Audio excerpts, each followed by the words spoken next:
2 Samuel 19. Joab was told, Behold, the king weeps and mourns for Absalom.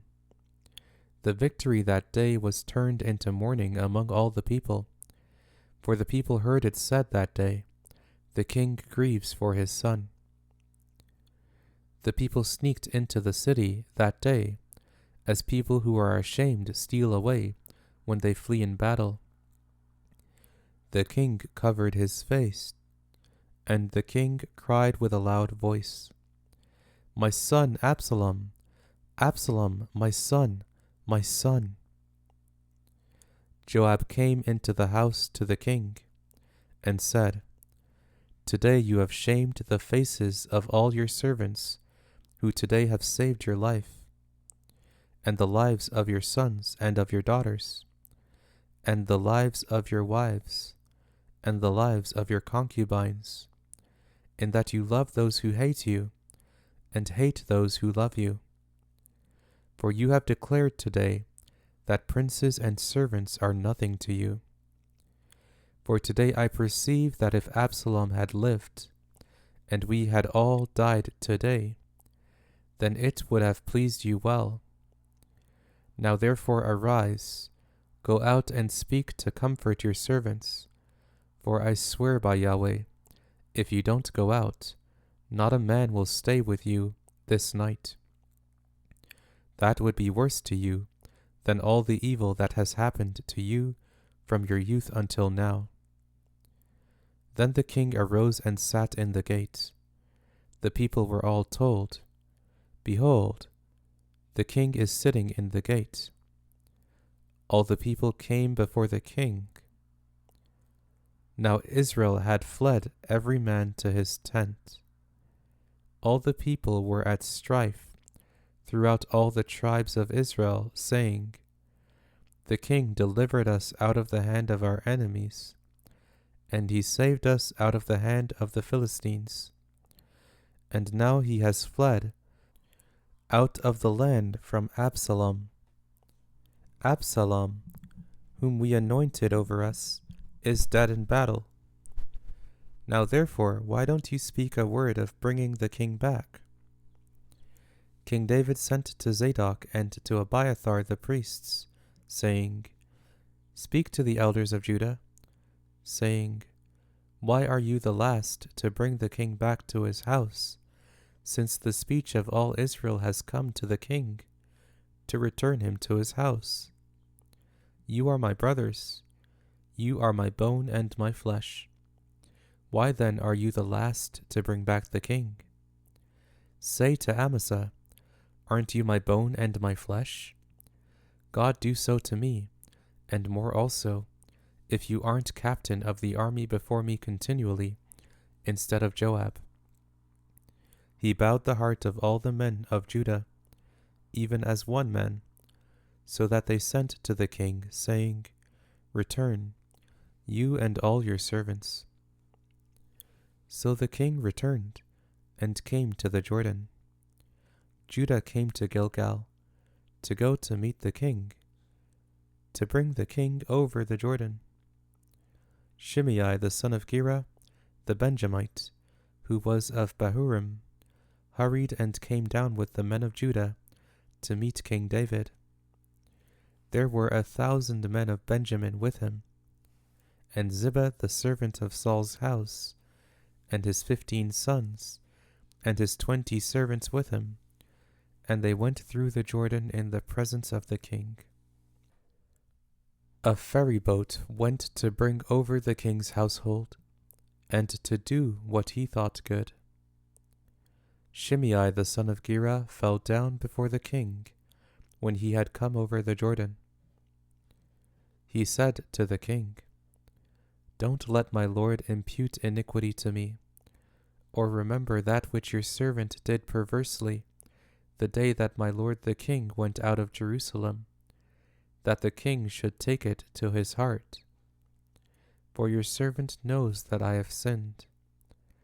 Therefore, behold, I have come today, as the first of all the house of Joseph, to go down to meet my lord the king.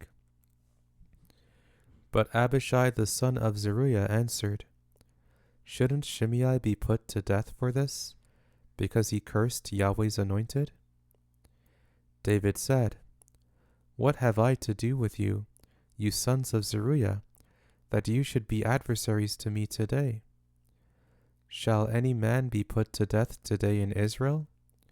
For don't I know that I am king over Israel today? The king said to Shimei, You will not die. The king swore to him. Mephibosheth the son of Saul came down to meet the king. And he had neither groomed his feet, nor trimmed his beard, nor washed his clothes, from the day the king departed, until the day he came home in peace. When he had come to Jerusalem to meet the king said to him, Why didn't you go with me, Mephibosheth? He answered, My lord, O king, my servant deceived me. For your servant said, I will saddle a donkey for myself, that I may ride on it and go with the king, because your servant is lame. He has slandered your servant to my lord the king, but my lord the king is as an angel of God. Therefore do what is good in your eyes. For all my father's house were but dead men before my lord the king. Yet you set your servant among those who ate at your own table. What right, therefore, have I yet, that I should appeal any more to the king? The king said to him, Why do you speak any more of your matters? I say, You and Ziba divide the land. Mephibosheth said to the king, Yes, let him take all, because my lord the king has come in peace to his own house.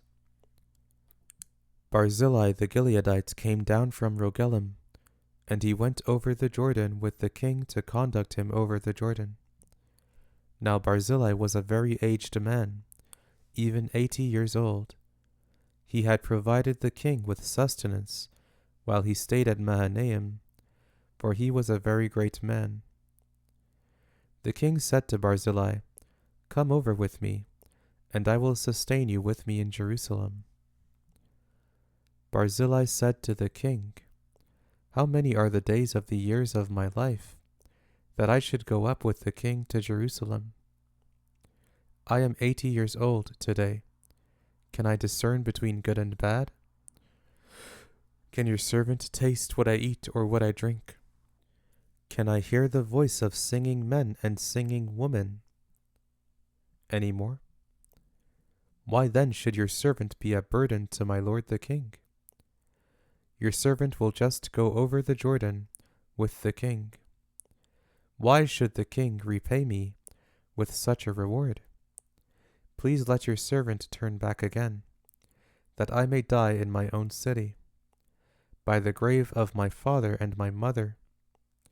But behold, your servant Chimham, let him go over with my lord the king, and do to him what shall seem good to you. The king answered, Chimham shall go over with me, and I will do to him that which shall seem good to you. Whatever you request of me, that I will do for you. All the people went over the Jordan, and the king went over.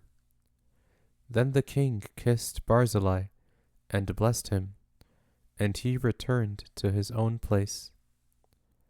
So the king went over to Gilgal, and Chimham went over with him. All the people of Judah brought the king over, and also half the people of Israel. Behold, all the men of Israel came to the king, and said to the king, Why have our brothers the men of Judah stolen you away, and brought the king and his household over the Jordan, and all David's men with him? All the men of Judah answered the men of Israel, Because the king is a close relative to us. Why then are you angry about this matter? Have we eaten at all at the king's cost? Or has he given us any gift? The men of Israel answered the men of Judah, and said, We have 10 parts in the king, and we have also more claim to David than you.